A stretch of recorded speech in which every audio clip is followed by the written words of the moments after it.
श्रीकृष्ण म्हणतात, संघर्ष त्यालाच निवडतो ज्याच्यात लढण्याची शक्ती असते. श्रीकृष्ण उपदेश पहिला.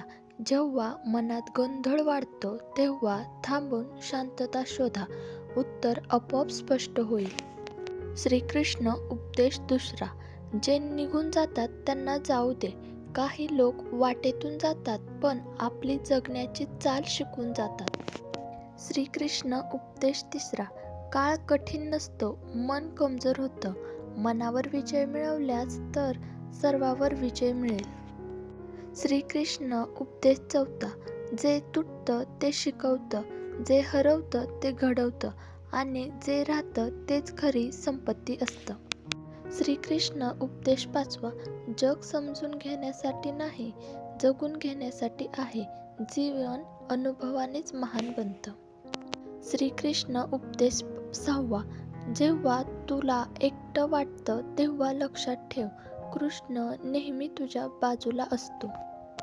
श्रीकृष्ण उपदेश सातवा. वाट पाहण्याची शक्ती आणि योग्य वेळ कृती करण्याची शहाणपण हीच खरी यशाची किल्ली आहे. श्रीकृष्ण उपदेश आठवा.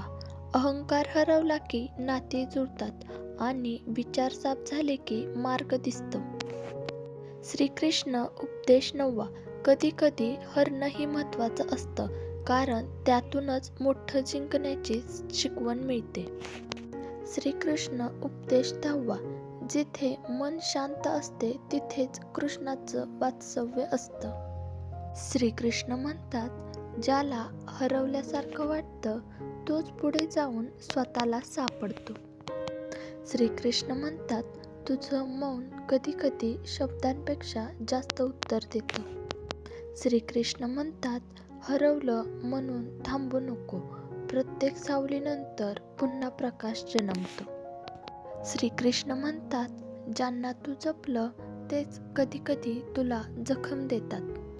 श्रीकृष्ण म्हणतात, मनातलं दुःख लपवतोस तेवढंच देव तुझ्यावर काळजीने बघतो. श्रीकृष्ण म्हणतात, तुझं नशीब बदलायला तुझी हिंमतच पुरेशी आहे. श्रीकृष्ण म्हणतात, प्रयत्न लहान असला तरी परिणाम मोठा असू शकतो.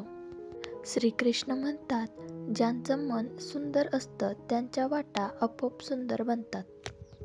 श्रीकृष्ण म्हणतात, जोडणे हे कौशल्य असले तरी पण तुटल्यावरही स्थिर राहणे हेच खरं सामर्थ्य आहे. श्रीकृष्ण म्हणतात, रोज नवीन सुरुवात कर, भूतकाळाला फक्त शिकवण होऊ दे.